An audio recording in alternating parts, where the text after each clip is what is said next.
Alhamdulillahi Rabbil Alamin. Wassalatu wassalamu ala nabina Muhammadin wa ala alihi wa sahbihi ajma'in. Amma ba'd. Bon, tout d'abord, je m'excuse pour tous ces contretemps. J'ai été un peu malade. Walhamdulillahi Rabbil Alamin. Ce sera soit notre dernier cours, soit notre avant-dernier cours, car on touche à la fin de cette série. Donc sans plus tarder, je vais essayer d'aller vite. Peut-être qu'on arrivera à terminer aujourd'hui et faire des questions-réponses si vous en avez besoin. Sinon, on fera un cours de 45 minutes et on terminera le cours demain en 45 minutes également et on fera des questions-réponses. Donc n'hésitez pas à me dire dès maintenant si les 7 cours passés, je crois, il y a eu des choses qui n'ont pas été claires et que vous auriez besoin qu'on fasse une session de questions-réponses. Donc le Cheikh Saleh Al-Fawzan, si vous vous souvenez, on s'était arrêté sur cette magnifique faïda, magnifique annotation, lorsqu'il nous disait qu'il était indispensable de s'allier en Allah et de se désavouer en Allah, d'aimer en Allah, de détester en Allah. Quant à celui pour qui les gens sont semblables, il n'y a aucune alliance, aucun désaveu. On est tous potes, on est tous amis, on est tous frères de cité.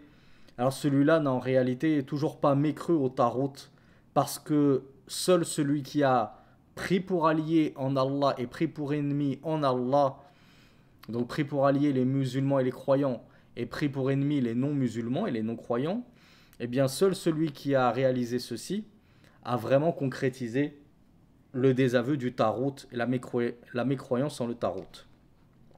Ensuite, le Cheikh Mohammed ibn Abdel Wahhab, après avoir évoqué cela, nous disait: ceci est la religion de qui déjà? Qui se souvient? Il avait donné quel exemple? Bravo, effectivement, il avait donné l'exemple de notre prophète et messager Ibrahim. Lui-même avait pratiqué cela, l'alliance et le désaveu. Donc Cheikh Saleh Al-Fawzan commente en nous disant: Allah subhanahu wa ta'ala ba'atha nabiyahu Muhammadan sallallahu alayhi wa alayhi wa sallam bimillati Ibrahim. Est-ce que notre prophète Muhammad sallallahu alayhi wa alayhi wa sallam est venu avec une nouvelle religion, comme le prétendent les juifs? Les juifs disent: nous ne croyons pas en lui parce qu'il a apporté une nouvelle religion. Les chrétiens disent la même chose. Si on a d'anciens chrétiens parmi nous, n'est-il pas que les chrétiens disent: oui, mais il a apporté autre que les évangiles? Et celui qui va modifier la parole d'Allah, celui qui va modifier les écritures et apporter autre chose que nos saintes écritures, alors nous ne pouvons pas croire en lui, c'est un faux prophète. Mais Mohammed n'a rien apporté de nouveau. Il a apporté la même religion qu'ont apporté tous les prophètes avant lui. A commencer déjà par Ibrahim alayhi salatu wassalam, des millénaires avant Mohammed sallallahu alayhi wa sallam. Il est venu avec la même religion, la religion du monothéisme. Seules sont différentes les législations entre les prophètes, mais leurs religions sont similaires et semblables. Voilà pourquoi le Cheikh Saleh Al-Fawzan nous dit: Mohammed sallallahu alayhi wa sallam a été envoyé vers son peuple avec la religion d'Abraham, Millatu Ibrahim. Cette religion, c'est quoi? Cheikh nous dit: Hiya ifradullah bil ibada wa tarku ma siwah.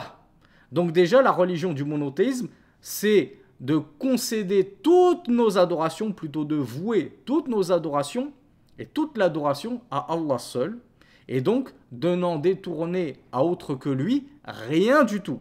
Pas un gramme, pas une goutte comme on l'a vu. Mais la religion d'Abraham, c'est pas juste ce monothéisme vis-à-vis de nos adorations à qui on doit les destiner. Ça doit nous pousser à agir très concrètement dans notre quotidien. Ce qu'a fait Abraham et son peuple. Et donc ça les a poussés à faire quoi? Al-burdu fillah, à détester en Allah et à aimer en Allah. Ça également, ça fait partie de la religion d'Abraham. Et ça fait donc partie de la religion de notre prophète Mohammed sallallahu alayhi wa sallam. Apprendre à détester, à aimer pour la cause d'Allah.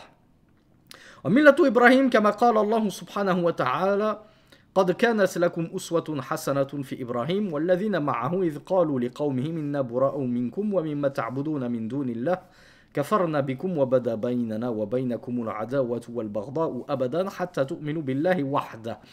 Le verset 4 de la sourate Al-Mumtahana, je vous avais demandé de l'apprendre par cœur, au moins en français. Donc j'ai besoin de le répéter ou pas? Et de le traduire en français ou pas? Normalement, vous êtes tous en mesure de me le citer de tête. Verset 4 de la sourate Al-Mumtahana, l'éprouvé. Vous avez certes en Ibrahim et ceux qui sont avec lui, et ceux qui étaient avec lui, un excellent modèle à suivre. Lorsqu'ils dirent à leur peuple, certes nous nous désavouons de vous et de ce que vous adorez en dehors d'Allah. Nous mécroyons en vous, et entre vous et nous régnera l'inimitié et l'animosité pour toujours, jusqu'à ce que vous croyez en Allah seul. Donc Cheikh Fawzan nous dit, c'est ça la religion d'Abraham. C'est le tawhid certes, et c'est l'alliance et le désaveu, car elle fait partie intégrante du tawhid. Mu'adatu a'da'illah wal bara'atu minhum wa min dinihim.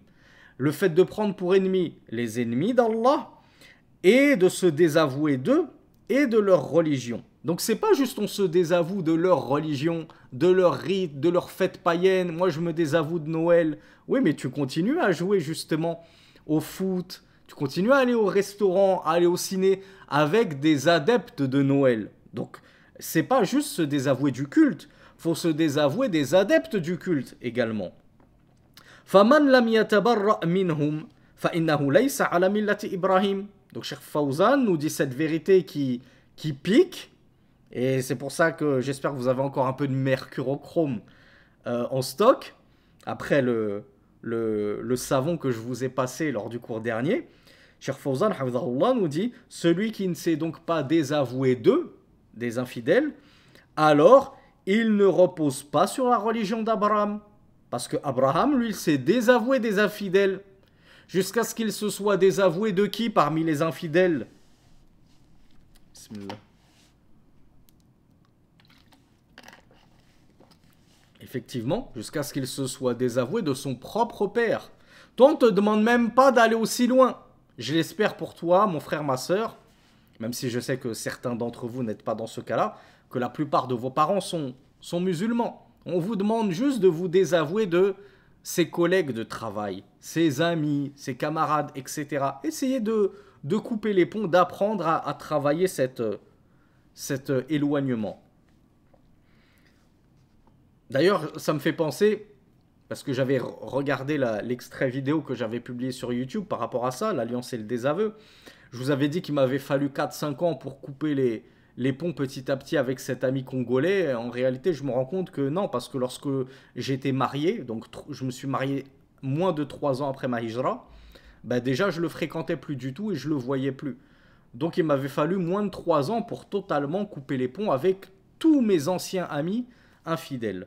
Donc vous voyez qu'il ne faut pas penser que ça prend des demi-douzaines d'années. Ça va assez vite. À l'échelle humaine, bien sûr.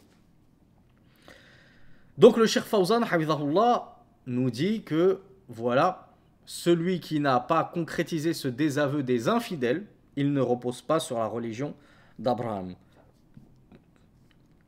Bal inna Ibrahim tabarra'a min abihi. On l'a vu, Abraham s'est carrément désavoué de son père pour la cause d'Allah, pour l'agrément d'Allah, pour la satisfaction d'Allah. Pourquoi? Parce que son père était un ennemi d'Allah. Donc quand bien même il est mon père, il est avant tout vis-à-vis de mon Seigneur, mon ennemi, parce que c'est l'ennemi de mon Seigneur. Et moi, mon amour, mon amour à qui je donne la priorité, ce n'est pas mon amour filial, en termes de généalogie ou d'amitié. C'est l'amour que je voue vis-à-vis de mon Créateur, vis-à-vis de mon Seigneur. Donc l'amour religieux passe avant tout. Allah Azza wa Jal nous dit dans la sourate At-Tawbah, verset 114, toujours par rapport à Abraham vis-à-vis de son père. فَلَمَّا تَبَيَّنَ لَهُ أَنَّهُ عَدُوٌّ لِلَّهِ تَبَرَّأَ مِنْهُ إِنَّ إِبْرَاهِيمَ لَأَوَّاهٌ حَلِيمٌ. Allah Azza wa Jal nous dit, lorsqu'il lui fut clair et manifeste que son père était un ennemi d'Allah, il se désavoua de lui. Abraham se désavoua de son père lorsqu'il comprit que voilà, c'est bon, c'est terminé, j'ai fait da'wa, j'ai essayé de mon possible, mais ça y est, il m'apparaît évident que mon père ne veut rien entendre et il ne veut pas renoncer au culte des idoles. Donc c'est un ennemi d'Allah, donc je suis obligé de me désavouer même de mon propre père. Certes, Abraham était très repentant à Allah et tendre. Malgré cette tendresse, Allah l'a qualifié de Halim. Halim, c'est vraiment la tendresse. Et bien malgré que Ibrahim était très tendre, d'où le fait qu'il va continuer à demander à Allah de faire quelque chose pour son père, même Yawm al-Qiyamah, tellement il avait de la tendresse pour son père, l'amour vis-à-vis d'Allah passe avant tout, et il a su se désavouer de son propre père. هذه ملة إبراهيم الحب في الله والكره في الله. Cheikh Fawzan nous dit c'est ça la religion d'Abraham. Aimer pour Allah et détester pour Allah. Donc Allah Azza wa Jal, dans le verset précédent, nous parlait de uswa. Donc un exemple, un modèle à suivre. Ma'naha al-qudwa. Wa awwalu sura. Et comme on l'avait vu, le début de la sourate qui était super important. Le début de la sourate al-Mumtahana, que vous êtes censé avoir appris, hein, je vous rappelle. Versets 1 et 4. Il y a, alors, c'est pas moi je vous avais demandé, c'est vrai, d'apprendre le dernier verset, mais le premier verset aussi, il est super important. Ya ayyuhalladhina amanu, la tattakhidhu aduwwi wa aduwwakum awliya'a, tulquna ilayhim bil mawaddah, wa qad kafaru bima ja'akum min al-haqq. يخرجون الرسول وإياكم أن تؤمنوا بالله ربكم إن كنتم خرجتم جهادا في سبيلي وابتغاء مرضاتي تصرون إليهم بالمودة وأنا أعلم بما أخفيتم وما أعلنتم ومن يفعله منكم فقد ضل سواء السبيل إلى قوله تعالى قد كانت لكم أسوة حسنة في إبراهيم. Donc Cheikh Fawzan attire notre attention vers les 4 premiers versets de la sourate Al-Mumtahana, l'éprouvé. Ces 4 premiers versets, on trouve « Ô vous qui avez cru, ne prenez pas mon ennemi et le vôtre pour alliés. » Qui se souvient de la faïda qu'on avait extraite rien que de ce début de verset? Bismillah.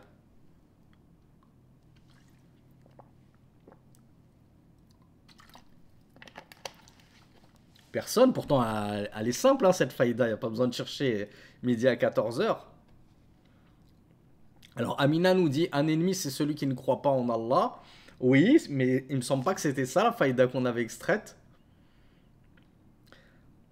Ne prenez pas mon ennemi et votre ennemi. Bravo Walid. Bravo Idriss. L'ennemi d'Allah, il doit être notre ennemi. C'est pas normal que l'ennemi d'Allah soit notre ami. Et que le très aimé d'Allah, le Khalilullah et les Awliyaullah, les alliés d'Allah, ce soient nos ennemis, ceux qu'on déteste, qu'on n'aime pas, qu'on ne peut pas saquer, etc. Donc Allah nous dit, dès le début de la sourate l'éprouvé, « Ô vous qui avez cru, ne prenez pas mon ennemi et votre ennemi pour alliés. Vous leur concédez de l'affection. » Cette fameuse question qu'on entend tout le temps, est-ce que je peux aimer mon camarade de classe s'il est juif, chrétien, athée, laïque, bouddhiste, hindouiste? Est-ce que je peux les aimer? C'est dur de ne pas les aimer, on les fréquente tous les jours, etc. Allah nous dit, son ennemi à lui, ça doit être ton ennemi. Comment ça se fait que tulquna ilayhim bil mawaddah, que vous leur offrez et concédez de la mawadda? C'est quoi le mawadda? De l'affection, de l'amour. Comment se fait-il que tu affectionnes un ennemi d'Allah? Donc Allah nous dit, vous leur concédez de l'affection alors qu'ils ont mécru en ce qui vous est parvenu de la vérité. Allahu Akbar. Ils mécroient en la vérité. Ils mécroient donc en ce sur quoi tu reposes toi de vérité. En gros, lui, si tu scellais vraiment et sondais réellement les entrailles de son cœur, tu y verrais qu'il te prendrait pour un fou. Je te dirais, mais je comprends pas mon pote musulman, qu'est-ce qu'il a à prier un Dieu imaginaire qui n'existe même pas? et à suivre un prophète qui est ceci et cela. Et il va obliger sa femme à se voiler alors qu'Allah il nous a créés pour être libres, etc. Eux ils enferment leurs femmes et ils n'en pensent pas moins de votre religion. Et comme je vous le rappelle souvent, je vous le démontre souvent sur Twitter, pour ceux qui me suivent sur Twitter, à chaque fois qu'il y a des extraits vidéo qui sortent comme ça de cours religieux, regardez les fachos fâchés, comment ils sont fâchés, comment ils se lâchent dans votre dos. Ah, parce que oui, sur Twitter, c'est facile de tweeter avec ses petits doigts et de se lâcher. Quand ils vous croisent dans la rue, c'est des grands sourires hypocrites. Mais quand ils ne sont plus devant vous, c'est là qu'ils se lâchent. Et vous allez voir ce qu'ils cachent au fond de leur cœur vis-à-vis de vous, vis-à-vis de votre croyance, de votre foi, de votre religion, de votre Dieu, de votre prophète, de vos épouses, de vos mères, et ainsi de suite. Donc Allah nous dit, vous leur concédez de l'affection alors qu'ils ont mécru en ce qui vous est parvenu de vérité. Ils ont même expulsé le messager, ainsi que vous-même. C'est-à-dire, ils vous ont fait sortir ils ont fait sortir les croyants de la Mecque. Ils ont expulsé le prophète et les croyants de la Mecque. Pourquoi? Pour le simple motif que vous croyez en Allah, votre Seigneur. Si vous êtes sortis dans le sentier d'Allah en tant que mujahidin, en tant que combattant. Donc Allah nous dit, si vous êtes vraiment sortis combattre dans le sentier d'Allah, comment vous pouvez les prendre pour... Comment vous pouvez leur concéder de l'affection, ne pas les prendre en animosité et pour ennemis, alors qu'ils vous ont expulsés. Ils mécroient en ce en quoi vous croyez. Donc si vous êtes sortis dans le djihad, dans le chemin d'Allah, et que vous cherchez mon agrément. Là, c'est Allah qui parle aux croyants. Puis Allah nous dit, vous cachez vis-à-vis d'eux l'affection. Vous essayez de la dissimuler, cette affection que vous leur portez à mes ennemis, ces infidèles, tandis que je suis plus savant de ce que vous cachez et de ce que vous exposez et manifestez. Et quiconque fait cela parmi vous, de quoi Allah parle-t-il lorsqu'il dit « Et quiconque fait cela parmi vous » Il faut que ce soit clair pour tout le monde. « وَمَنْ يَفْعَلْهُ مِنْكُمْ » Oui, iPad, c'est ça. Bravo René. Quiconque fait cela, quiconque va concéder de l'affection aux ennemis d'Allah, aux mécréants qui ont mécru en ce qui vous est parvenu de vérité. Et quiconque fait cela parmi vous, فَقَدْ ضَلَّ سَوَاءَ السَّبِيلِ. Qui sait comment Allah l'a qualifié? Celui qui va aimer les mécréants, celui qui va affectionner les ennemis d'Allah. Bravo Al-Tahir. فَقَدْ ضَلَّ سَوَاءَ السَّبِيلِ. Bravo Amina. Il aura certes perdu le droit chemin. Il se sera certes égaré du droit chemin. Et c'est ensuite, dans le verset numéro 4, qu'Allah subhanahu wa ta'ala rappelle à ses croyants qui dissimulent comme ça de l'affection vis-à-vis de ses infidèles, vous avez en Abraham un excellent modèle, ainsi que les croyants qui ont cru avec lui. Est-ce que Ibrahim et les croyants, et ses ansar à lui, ses auxiliaires à lui, ses ashab, ses compagnons, est-ce qu'ils ont concédé de l'affection aux ennemis d'Allah? Non, on vient de le voir dans le verset de la sourate At-Tawbah. Lorsqu'il leur fut manifeste et clair que c'étaient les ennemis d'Allah, alors ça y est, plus d'affection entre nous, on ne vous aime plus, on vous déteste pour Allah, on se désavoue de vous. Donc Allah nous rappelle cet exemple qu'on doit suivre. Nous, notre exemple, ce n'est pas les imams laïcars qui nous disent on est tous frères en humanité, on vit tous en France, il faut apprendre à se respecter les uns les autres et à s'aimer, etc. Blablabla, blablabla. Leur message est diamétralement opposé à la religion d'Abraham et au message coranique. Donc le cheikh Salih Al-Fawzan commente et il nous dit « Hada huwa at-tawhid » C'est ça le vrai monothéisme. « Wa hadhihi hiya ibadatullah » C'est ça l'adoration d'Allah subhanahu wa ta'ala. وهذا هو الكفر بالطاغوت. C'est ça, mécroire en le tarout. ما يكفي أنك تقول أنا أكفر بالطاغوت ولكن لا تنفذ هذا في أفعالك ولا تعتقده بقلبك فهذا لا يكفي. Cheikh Salih nous dit, ça ne suffit pas que tu dises, ou plutôt que tu prétendes, moi je mécrois au tarout, mais tu ne mets pas ça en pratique dans tes agissements, tu ne concrétises pas ça par tes actes. De même que tu ne le crois pas réellement en ton fort intérieur. Oui, tu dis oui, moi j'ai mécru au tarout, mais en fait, dans ton cœur, tu as toujours de l'affection et de l'amour pour certains infidèles. Donc cela ne suffit pas, nous dire Cheikh Salih al-Fawzan. On mécroit au tarout avec notre langue, la ilaha illallah, on en est persuadé dans notre cœur que nul ne mérite l'adoration en dehors d'Allah, et quiconque ne veut pas adorer Allah ou veut adorer autre qu'Allah, alors c'est un ennemi d'Allah et donc je ne l'aime pas. J'y crois profondément. Et ensuite, je vais mettre ça en pratique dans ma vie de tous les jours, dans mon quotidien. Je vais agir en fonction de cette revendication. Donc ensuite, Cheikh arrive à la notation des 5 têtes du tarout. Donc on avait vu qu'il y avait 5, que les tawarites étaient très nombreux et qu'il y avait parmi eux 5 grandes têtes. Donc le Cheikh nous dit « At-tawarit kathira ». Cheikh Fawzan nous dit il y a beaucoup de tawarit. Qui se souvient du sens étymologique du terme tarout? Bismillah.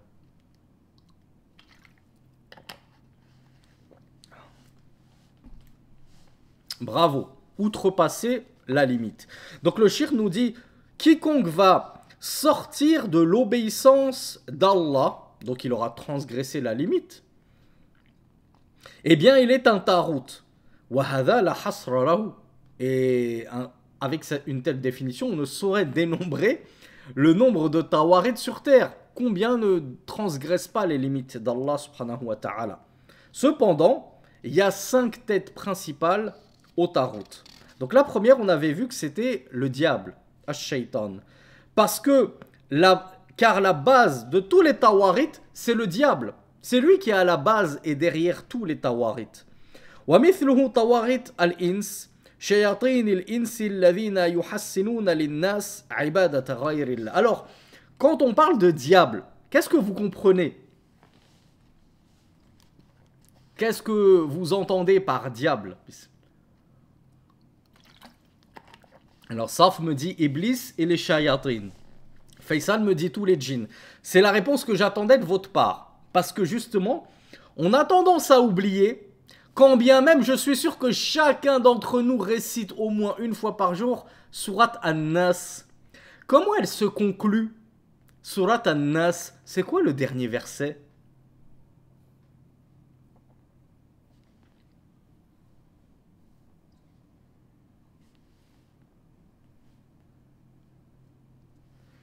Bravo. Minal jinnati wan nas. Parmi les djinns et les hommes. Donc les diables ne sont pas que djinni. Ils ne sont pas que des djinns. Il y a aussi des diables parmi les humains. Voilà pourquoi Cheikh Salih al-Fawzan nous rappelle que les tawarit, oui, la tête d'entre eux, c'est le diable. Mais tous les diables sont des tawarit. Qu'ils soient des diables djinns ou des diables humains. Est-ce que tous les djinns sont des diables? Alhamdulillah, heureusement que vous m'avez tous dit non. Si tous les djinns ne sont pas des diables, ils sont quoi? Effectivement, Amina nous dit, il y a nos frères également, c'est-à-dire nos frères en islam, dans la foi. Donc il y a des djinns qui sont musulmans, croyants. Il y a des djinns juifs, des djinns chrétiens, des djinns athées, des djinns satanistes, et ainsi de suite. Il y a de toutes les sortes. Comme il y a de toutes les sortes parmi les humains. Les djinns ne sont pas bien différents des hommes. Ce sont des créatures qui ont vécu sur terre avant nous. Qu'Allah a créé avant nous. Et il leur a imposé la foi et de croire en lui et en son unicité, comme il nous l'a imposé à nous. Et il y en a parmi eux des pieux, comme ceux qui ont quitté la route droite et qui se sont égarés du droit chemin, comme nous. Donc, quand on parle de diable, ici, il est question des diables humains et djinns. Et donc, le shirk nous dit, il y a des diables humains, donc des tawarites qui sont de véritables diables humains, parce que diable, qu'est-ce que ça veut dire de base? Le diable, c'est celui qui a une nature démoniaque, qui est poussé par le mal, qui agit avec le mal, qui fait le mal, et ainsi de suite. Donc c'est ça un diable. C'est un vrai rebelle. Donc des rebelles, il y en a aussi bien parmi les djinns que parmi les hommes. Donc parmi les tawarit ins, on va trouver les diables humains qui vont enjoliver aux autres humains l'adoration d'autres qu'Allah subhanahu wa ta'ala. Donc quand on voit ça maintenant, est-ce qu'on peut se permettre de qualifier certains gourous soufis de diables? Leurs adeptes disent, mais non, eux ce sont les alliés d'Allah suprême.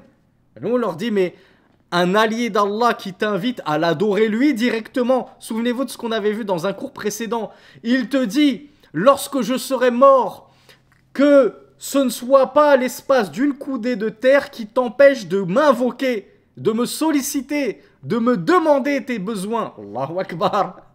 Il invite à sa propre adoration et tu nous dis, lui c'est un waliullah, c'est un allié d'Allah, mais lui c'est un diable parmi les diables.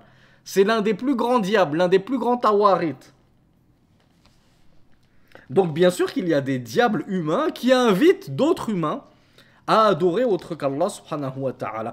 Quand bien même ils appelleraient cette adoration d'autre qu'Allah avec des noms trompeurs. Qui est le champion qui va nous donner un exemple? Comment est-ce que certains diables appellent l'adoration d'autre qu'Allah? Bravo Roney. Qui d'autre que Roney voit de quoi on parle? Ah ben Roney est le seul champion alors.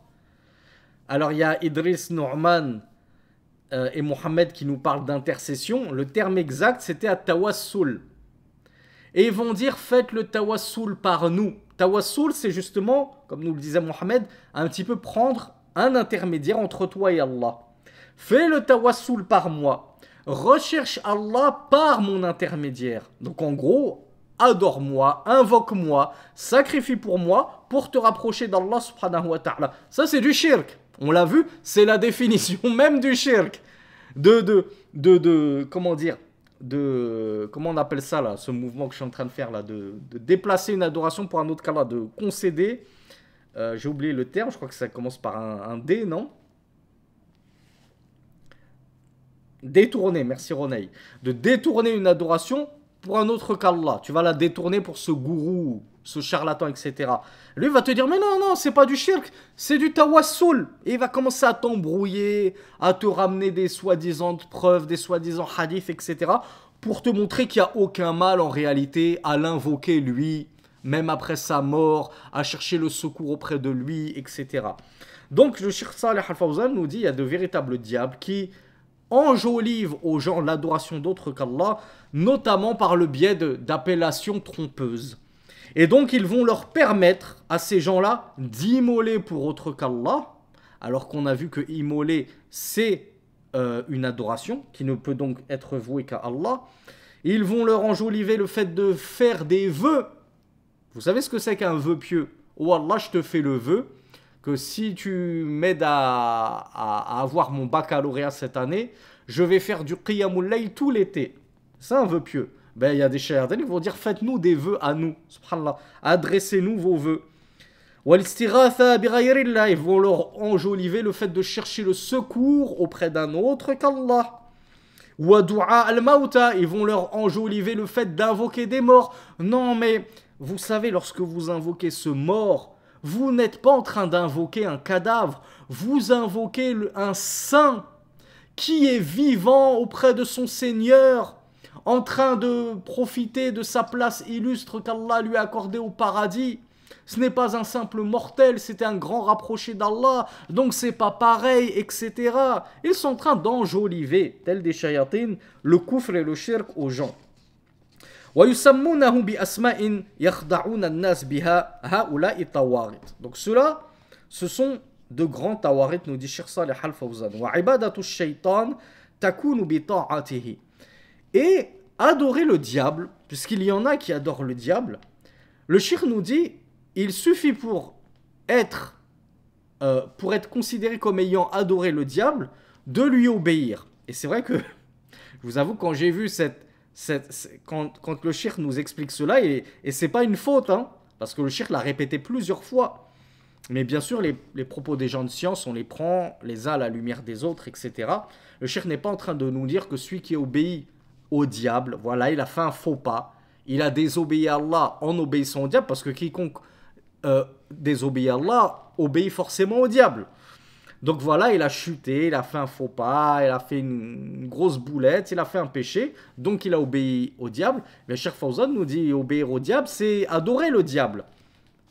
C'est comme si, momentanément, tu étais sorti de l'adoration d'Allah subhanahu wa ta'ala pour adorer le diable. Je vous rassure, cela ne fait pas de toi un kafir, un mushrik, un associateur, parce que Cheikh Fawzan t'a dit que si tu désobéis à Allah, et donc que tu obéis au diable, eh ben tu es un adorateur du diable, donc ça veut dire que je suis mushrik, etc. Commencez pas à paniquer. Mais de façon comme ça, très généralisée et vulgarisée, le cheikh nous explique que l'adoration du diable, c'est déjà lui obéir. Faman ata'ahu faqad abadahu. Quiconque obéit au diable l'a certes adoré.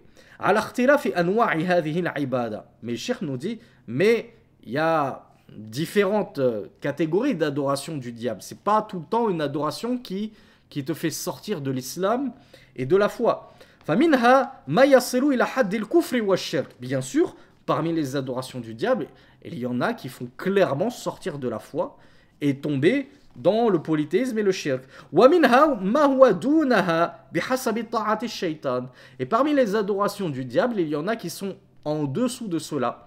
On pourrait un petit peu dire cette fameuse expression kufr duna kufr, la mécréance en dessous de la mécréance. Donc le shirk nous dit il y a des sortes d'adoration du diable, c'est-à-dire des obéissances du diable qui ne relèvent pas de cela, qui ne relèvent pas du shirk, qui ne relèvent pas de la mécréance, qui sont en deçà de cela.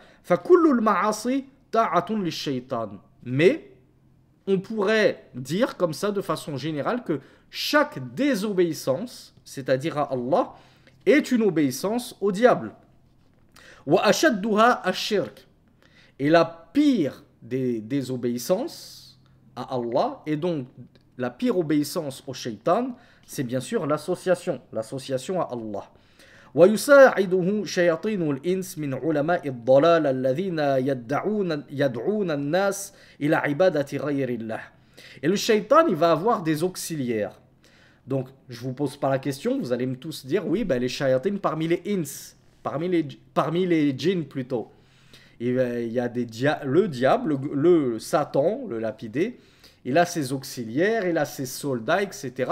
Parmi les diables, parmi les djinns. Mais il y a aussi des humains bénévoles, des diables bénévoles qui travaillent pour le diable. Le cheikh nous dit, comme ces savants de l'égarement, les fameux ulama as-sou, les savants du mal, les savants qui sont égarés et égareurs, et qui vont diffuser leur égarement, leurs hérésies dans la sphère des musulmans, afin d'égarer les gens et de les inviter à adorer un autre qu'Allah. Ben, ceux-là, ce sont clairement des auxiliaires du diable. Ce sont des bénévoles qui travaillent pour le diable, parfois même gratuitement, subhanallah. Mais ils ne vont pas vous dire que ce à quoi ils vous invitent, c'est du shirk. Ils vont employer d'autres mots détournés. Yusammunaha tawassulan. Ils vont dire, mais non, c'est pas du shirk, c'est du tawassul. Ça n'a rien à voir. Alors qu'en réalité, ça a tout à voir. C'est clairement du shirk auquel ils vous invitent. Personne ne me l'a apporté ce terme-là. Ils vont aussi dire, non, c'est pas du shirk, c'est de l'amour pour les salihin. C'est de l'amour pour les vertueux.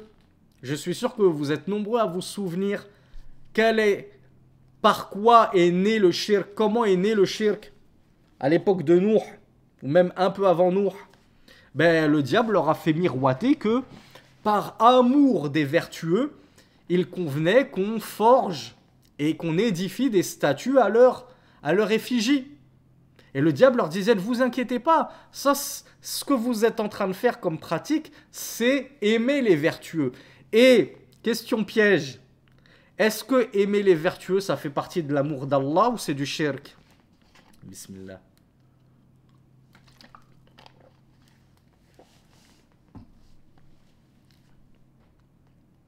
Bravo, ça fait partie de l'amour d'Allah.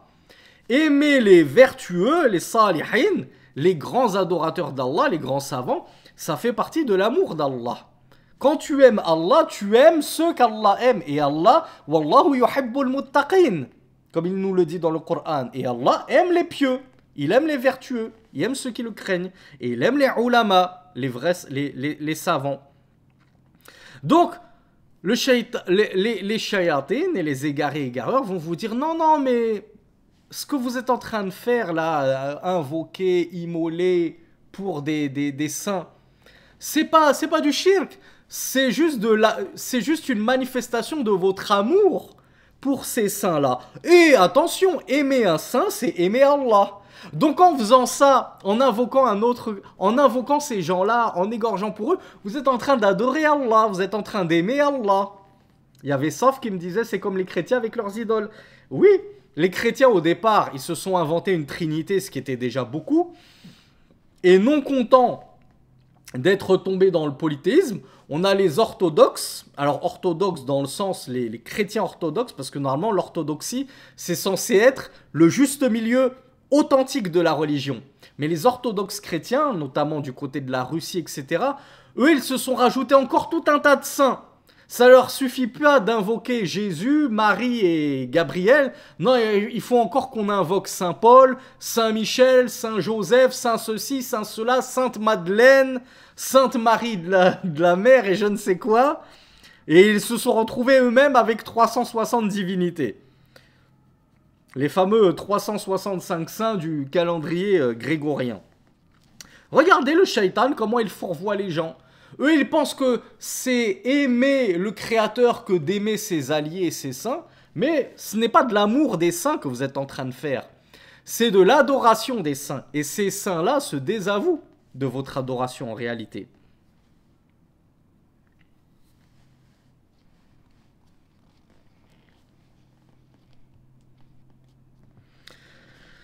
Donc, Cheikh Saleh Al-Fawzan nous dit, ceux-là sont les auxiliaires du diable, ceux qui vont vous enjoliver le shirk, la transgression, la désobéissance à Allah, avec des noms comme ça, des noms, comment on appelle ça, des noms aguicheurs, hein, pour vous illusionner. Et le shirk nous disait, wa akhbar Allahu anna al-jinna lahum shayatin. Et Allah nous a informé que les djinns également ont des diables. On a vu qu'il y avait des diables parmi les humains. On sait qu'il y a des diables également parmi les djinns. C'est d'ailleurs la première chose à laquelle on pense lorsqu'on parle de diables et de démons. Wa anna al-insa lahum shayatin. Mais on doit savoir également que les hommes, les humains, possèdent des djinns, des shayatin, des démons en leur sein. Allah Azza wa Jal nous dit dans la sourate Al-An'am, les bestiaux, verset 112, Shayatin al-insi wal-jinni yuhi ba'duhum ila ba'din zukhruf al-qawli ghurura. Allah nous dit, donc verset 112 de la sourate Al-An'am, les bestiaux, des diables humains et des diables djinns. Les uns inspirent aux autres, donc ils s'inspirent mutuellement des paroles enjolivées et trompeuses. Regardez comment les djinns parmi les démons parmi les djinns insufflent à leurs auxiliaires et à leurs collaborateurs parmi les démons hommes, humains, des paroles enjolivées pour les égarer et égarer le reste de l'humanité. Donc ils participent à l'égarement des fils d'Adam, et c'est la mission principale du diable. Le diable s'est juré d'égarer tous les fils d'Adam, parce qu'il considère que c'est à cause d'Adam qu'il a été damné, qu'il a été expulsé du paradis. Alors qu'en réalité, pourquoi est-ce que le cheikh Iblis a été expulsé du paradis? Est-ce que c'est à cause d'Adam? Bravo. C'est à cause de lui-même et de son propre orgueil. Il s'est enorgueilli devant l'ordre de son Seigneur et il ne convient pas que quiconque s'enorgueillisse devant Allah subhanahu wa ta'ala. Alors il a été expulsé. Adam est innocent de cela. Mais le diable, voilà, comme il n'assume pas sa défaite, il n'assume pas sa propre faute, il a dit, je vais égarer tous les enfants d'Adam, du premier jusqu'au dernier.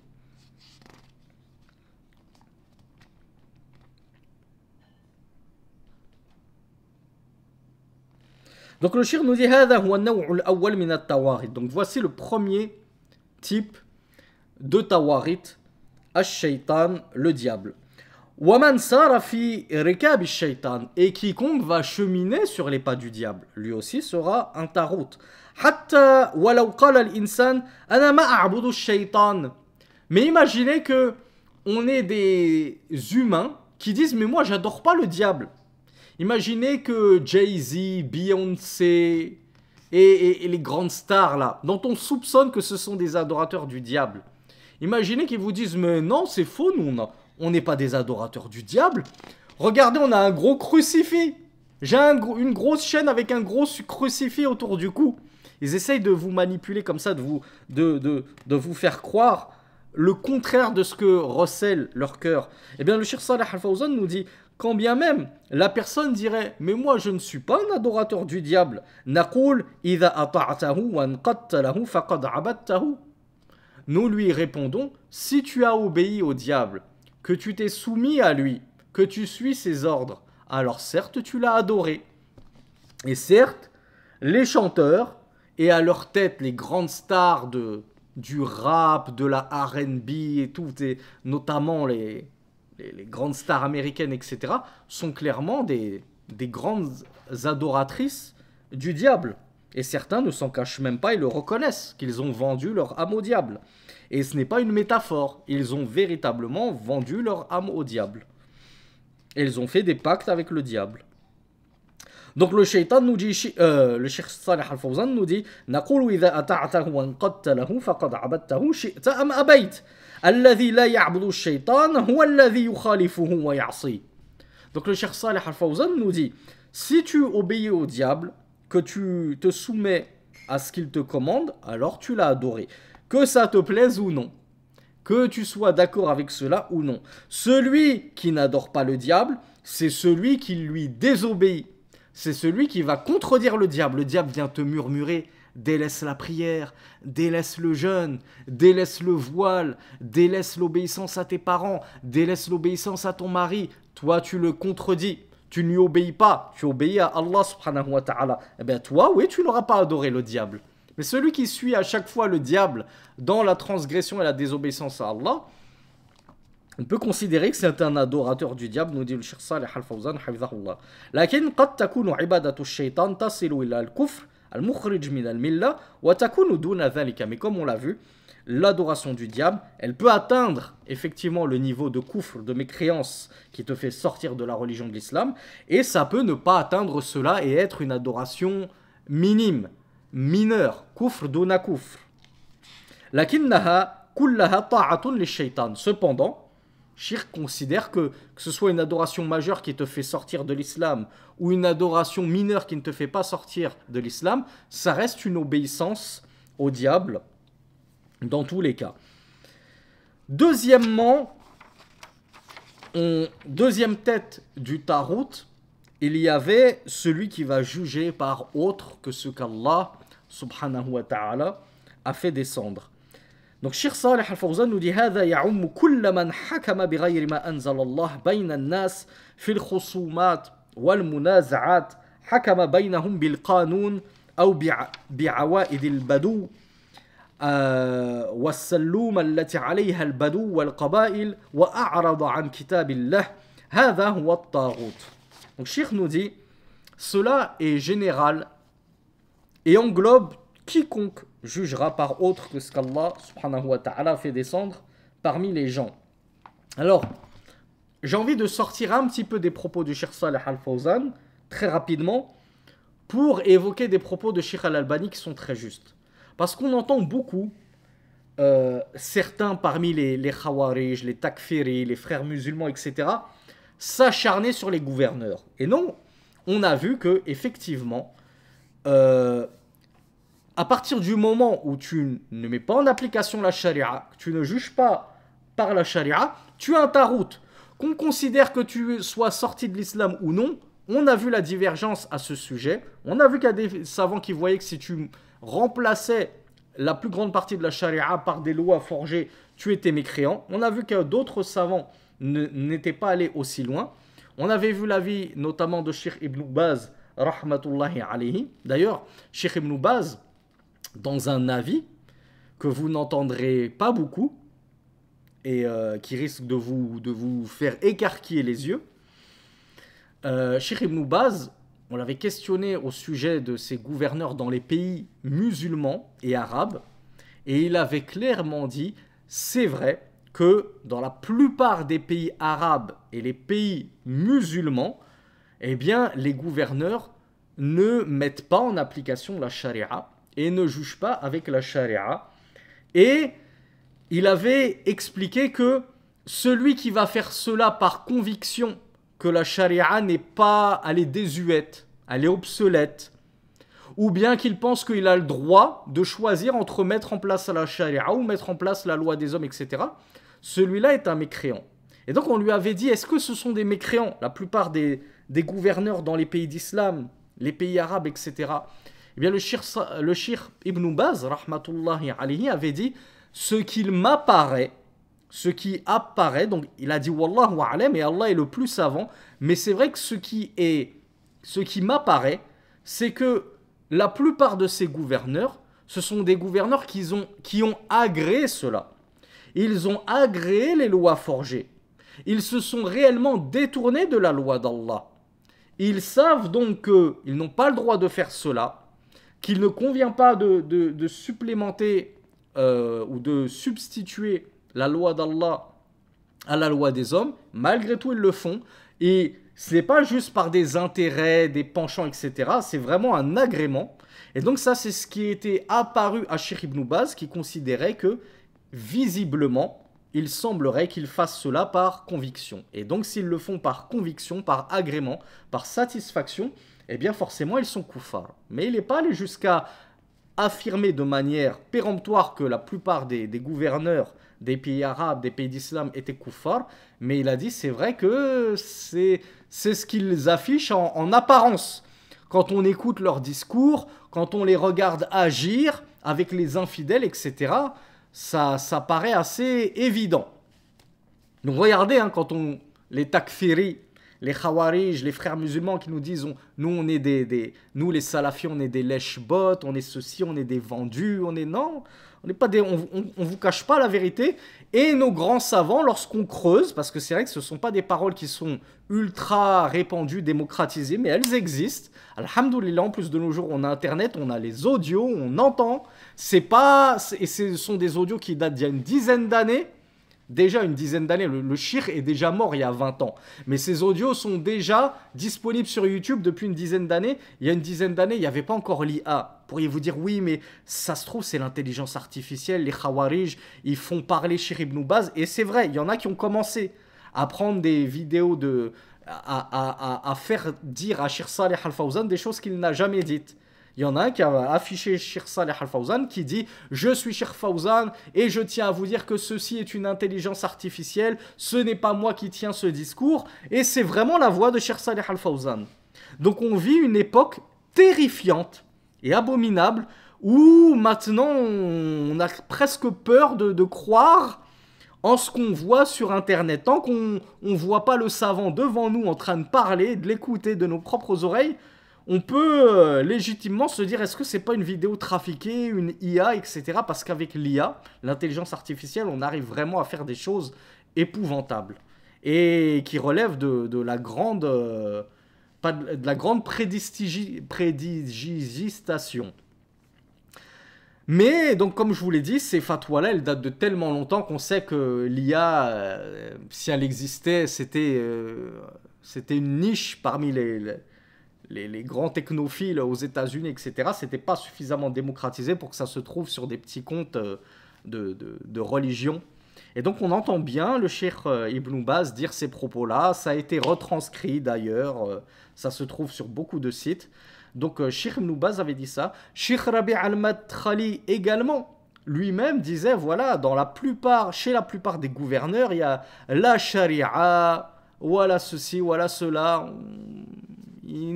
Et il faut pas se mentir, c'est vrai. C'est vrai. Est-ce que ça veut dire qu'on doit inciter à la révolte contre eux, etc. Là, c'est encore une question qui fait objet de débat. Même chez les gens de la Sunna. Parce que Cheikh Ibn Baz, rahmatullahi alayhi, il a justement une fatwa, dont je vous avais parlé précédemment. Et il voyait que un gouverneur qui refuse, malgré qu'on lui ait fait le conseil, etc., de mettre en place la charia, et qui, lui, met en place ces tribunaux où on juge avec les lois de la République, les codes civils européens, américains, etc., ben, il convient qu'on combatte un tel gouverneur. Dans une autre fatwa, il explique, on le combat si on a la force. C'est pas, voilà, on sait qu'on n'a pas les moyens de se rebeller contre lui, donc on le combat pas. Si on a la capacité de le combattre pour l'obliger à nous diriger avec les lois d'Allah, alors oui, on le fait. On avait vu l'avis de Sheikh Al-Albani qui voyait que carrément l'écoute et l'obéissance n'étaient allouées qu'au gouverneur qui jugeait par Kitabullah, le livre d'Allah. Et on a Sheikh Ibn Uthaymin qui voit qu'il n'y a pas de khuruj, il n'y a pas de sortie, de rébellion contre le gouverneur, quand bien même il est zalim, il est injuste, il est fasiq. Et cela, mutlaqan, à partir du moment où il est musulman. Tant qu'il est musulman, alors on ne sort pas contre lui. Et j'avoue que de ces trois avis-là, parce qu'ils sont quand même différents ces trois avis-là, si vous avez fait attention, mais l'avis qui m'a le plus convaincu, c'est l'avis d'Ibn Uthaymin. Parce que c'est vrai qu'il y a un hadith qui est clair, que j'avais cité dans ma playlist Minhaj al-Muslim, et qui est rapporté dans Muslim, dans l'authentique de Muslim. Non, c'était pas Minhaj Muslim, Minhaj al-Salafi. La playlist, c'était Minhaj al-Salafi. Et dans un hadith authentique de Muslim, Rasulullah sallallahu alayhi wa sallam nous avait dit il y aura parmi vous des humains avec des cœurs de diable. C'est-à-dire, ils sont démoniaques, ces humains, des gouverneurs qui auront des cœurs de shayatin. Ils ne jugeront pas avec ma sunna. C'est-à-dire, la yastannuna bi sunnati. Ils ne mettront pas en pratique ma sunna. Wala yahtaduna bi hadi. Ils ne seront pas guidés selon ma voie. Ce seront de véritables diables, des humains, mais diaboliques. Mais Rasulullah nous a dit que tant qu'ils sont musulmans, nasma' wa nuti'a. On écoute et on obéit. Donc Rasulullah ne nous a pas permis, quand bien même il ferait tout le mal possible, tant que ce mal-là n'arrive pas au niveau du kufr et du shirk, alors on doit les écouter et obéir. Et c'est ce que nous expliquait Cheikh Ibn Uthaymin. Et je trouve, moi personnellement, que c'est l'avis qui m'a le plus convaincu et qui est le plus juste et qui corrobore avec les sources authentiques. Mais voilà, je vous ai dit, c'est vrai que même fi da'irati ahli sunnah, dans le cercle des gens de la sunna, des grands savants comme Ibn Baz, comme Al-Albani, on peut entendre des paroles qu'on n'a pas l'habitude d'entendre et qui peuvent nous choquer par rapport à cela. Et on demande à Allah subhanahu wa ta'ala qu'il accorde la réforme à tous nos gouverneurs et qu'il leur inspire l'amour de Al-Kitab wa Sunnah, de juger avec le livre d'Allah et de la Sunna du messager d'Allah, et qu'il fasse naître de leur lombe et de leur rein une future génération de dirigeants et de gouverneurs qui aimeront le livre d'Allah, la Sunna, qui seront de véritables salafis, de véritables gens de Ahl Sunna wal Jama'a, et qui feront en sorte de nous ramener le califat jusqu'à ce que cela nous ramène jusqu'à ce que soit issu de toute cette nouvelle mouvance, ben, Al-Mahdi, qui viendra rétablir le califat et nous juger enfin avec les lois d'Allah. Et donc, je vous disais, j'ouvre une petite parenthèse par rapport aux propos de Cheikh Saleh Al-Fawzan, pour vous rappeler ces propos de Cheikh Al-Albani qui sont extrêmement pertinents. Je disais, les Khawarij et les frères musulmans, et les takfiris en herbe, ils aiment énormément taper sur les gouverneurs, c'est leur gagne-pain, ils n'ont que ça à faire de leur journée, et ils ne savent faire que ça. Hein, tu les lances sur des chapitres sur le wudu, les ablutions, ils sont perdus. Tout ce qu'ils étudient, c'est les sujets de takfir, tout ce qui les intéresse. Mais Cheikh Al-Albani nous dit, ok, ce gouverneur, il n'a pas jugé avec la loi d'Allah dans telle et telle loi qu'il a remplacée par des lois humaines. Mais toi, est-ce que tu juges par les lois d'Allah? Toi, ma sœur, quand ton mari te dit tu sors pas, tu juges avec la loi d'Allah ou tu juges avec la loi du diable, avec tes passions, et tu dis ouais, comment ça je sors pas? T'es pas mon père, t'es pas mon Dieu, t'es pas mon maître, moi je suis soumise qu'à Allah, je suis pas soumise à toi, mais on l'a vu. Le mari il interdit à la femme de sortir, elle ne sort pas, point barre. Il n'y a pas de discussion, ça s'arrête là. Donc combien, lorsqu'ils sont dans leur propre foyer, que ton enfant il fait ça, ta fille elle sort sans voile, tu la laisses sortir sans voile, tu l'interdis pas de sortir alors que elle sort à moitié nue, est-ce que tu as jugé par la loi d'Allah? Lorsque tu allumes la télé et que tu regardes, que ce soit des films pornographiques, que ce soit des clips de rap, etc., que toutes ces cochonneries que tu regardes, Netflix, etc., tu juges par la loi d'Allah, tu la mets en application, là, la loi d'Allah. Quand Allah, dans son Coran, il te dit et commande aux croyants de baisser une partie de leur regard, là, ce que tu as mis en application, c'est la loi d'Allah ou c'est la loi de ton nafs, la loi de ton âme, toute corrompue, la loi du diable.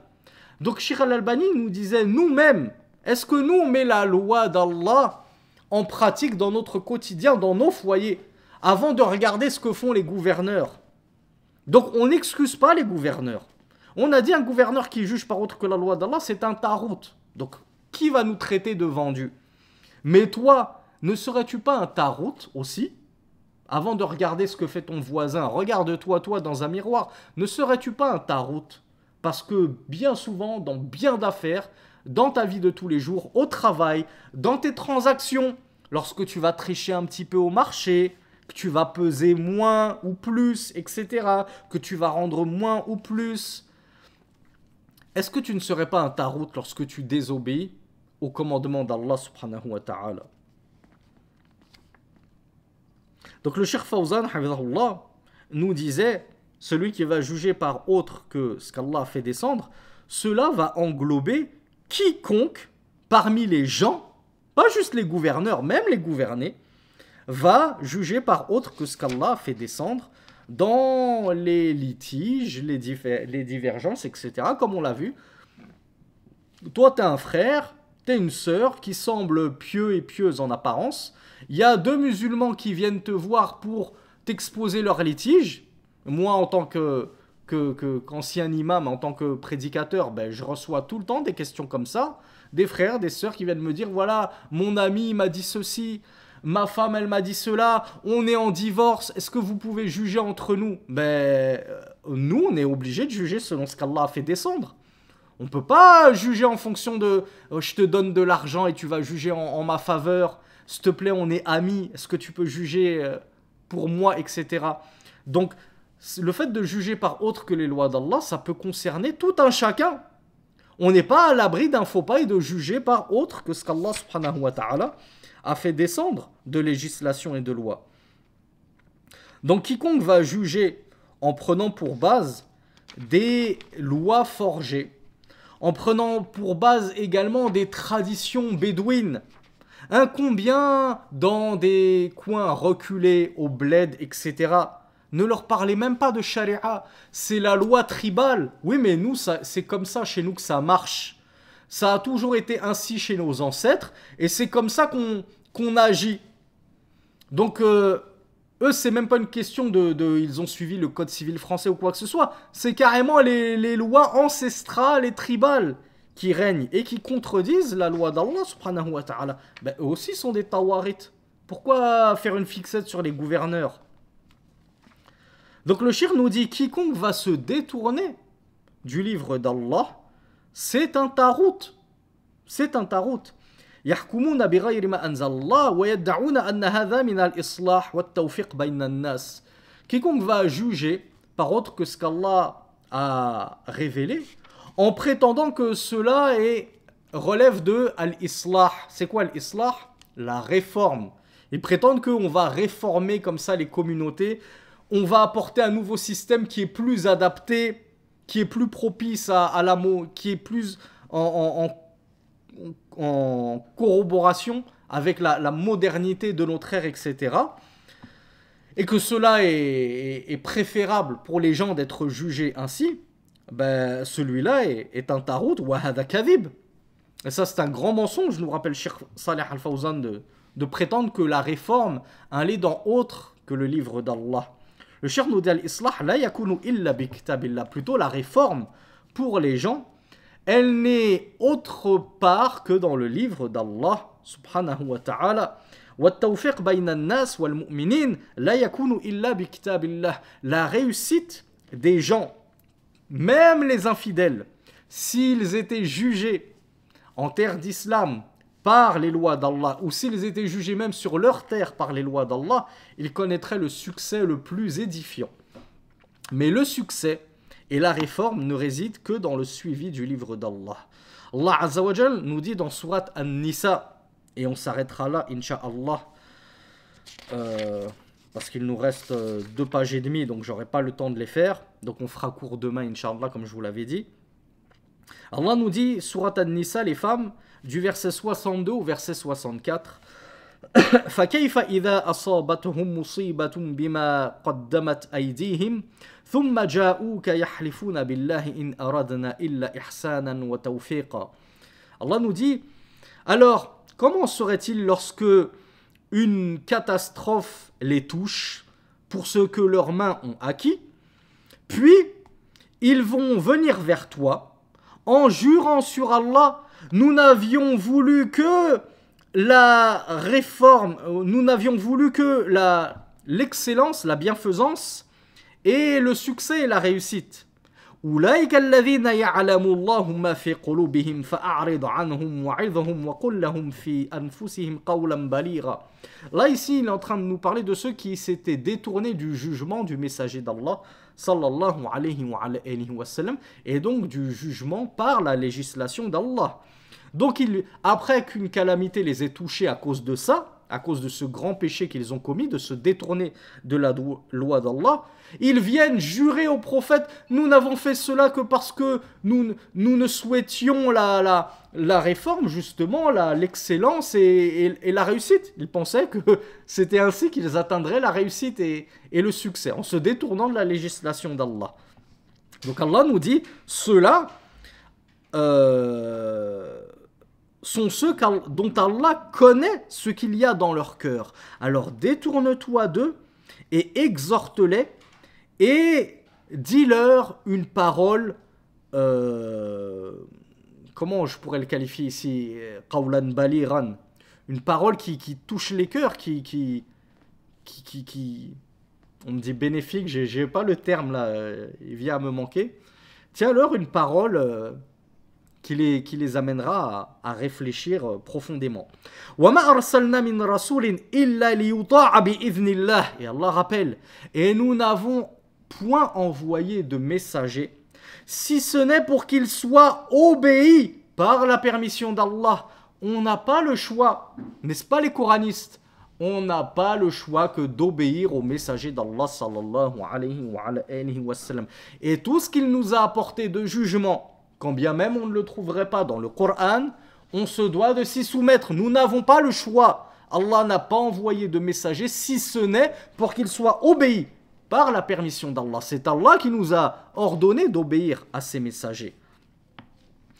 ولو أنهم إذ ظلموا أنفسهم جاءوك فاستغفروا الله واستغفر لهم الرسول لوجدوا الله توابا رحيما. Et enfin Allah conclut ce verset 64 en disant: et si, lorsqu'ils avaient été injustes envers eux-mêmes, en se détournant de la loi d'Allah et du jugement du messager d'Allah, ils étaient venus à toi, c'est-à-dire au Muhammad, et qu'ils avaient demandé pardon à Allah, et que le messager avait demandé pour eux pardon, c'est-à-dire Allah, alors ils auraient assurément trouvé Allah très repentant et très miséricordieux. Allah est prêt à pardonner à celui qui s'est détourné de sa loi et qui revient repentant. Mais celui qui ne souhaite pas la repentance et qui s'enfonce justement dans cette mécréance, alors on a vu le jugement qui lui était réservé. هذا والله أعلم وصل اللهم على نبينا محمد سبحانك اللهم وبحمدك أشهد أن لا إله إلا أنت أستغفرك وأتوب إليك. Donc rendez-vous à demain Inch'Allah pour le dernier cours bi'idhnillah consacré au sens, à l'explication du sens du Tarout. Et Inch'Allah, on essaiera de poursuivre jusqu'à Salatul al-Maghrib, qui devrait sonner pratiquement en même temps chez moi que chez vous. On poursuivra donc jusqu'à Salatul Maghrib avec les questions-réponses qu'il y aurait sur ce thème, en essayant de prioriser les questions les plus importantes qui collent vraiment au thème. Jazakumullahu khayran wa barakallahu fikum wa sallallahu ala nabina Muhammad wa akhiru da'wana anil hamdulillahi rabbil alamin.